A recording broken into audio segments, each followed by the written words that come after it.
গেল দুদিনের টানা ভারী বৃষ্টির পর দেখা মিলেছে ঝলমলে সূর্যের। সাপ্তাহিক ছুটির দিনে তাই লোকে লোকারণ্য সমুদ্র পার।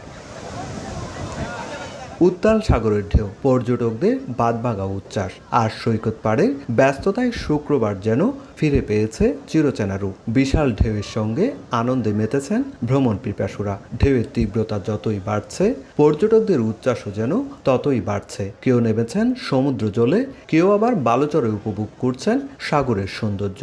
পর্যটকের ঢল নেমেছে কক্সবাজারে। বিগত যত বছর আসছি আমি এই পর্যন্ত অনেকবার আসছি, অগণিতবার। সাগর পছন্দ দেখেই কক্সবাজারে আসা। এখানে বসেও যথেষ্ট আনন্দ পাচ্ছি, যদিও বাচ্চাদেরকে নিয়ে সাগরে নামা যাচ্ছে না।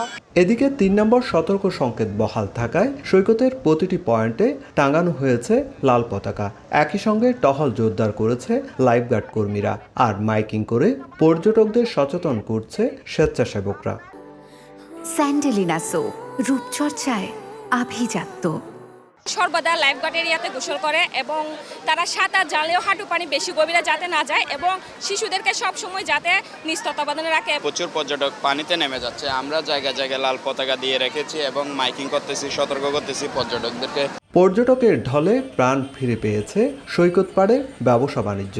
দীর্ঘদিনের মন্দা ভাব কাটিয়ে মুখে হাসি ফুটেছে ক্ষুদ্র ব্যবসায়ীদের মুখে। ইনশাল্লাহ আজকে সপ্তাহ দিনে অনেক পর্যটক আসছে, বেচা কিনা কিন্তু ইনশাল্লাহ ভালো হইতেছে। ব্যবসা বাণিজ্য মোটামুটি ভালো যাচ্ছে, আর এখন পর্যটকটা কিছুটা বাড়তেছে আর কি। ভ্রমণে আসা পর্যটকদের নিরাপত্তা নিশ্চিত ও যে কোনো ধরনের হয়রানি রোধে তৎপর রয়েছে প্রশাসন। সুজাউদ্দিন রুবেল, সময় সংবাদ, কক্সবাজার।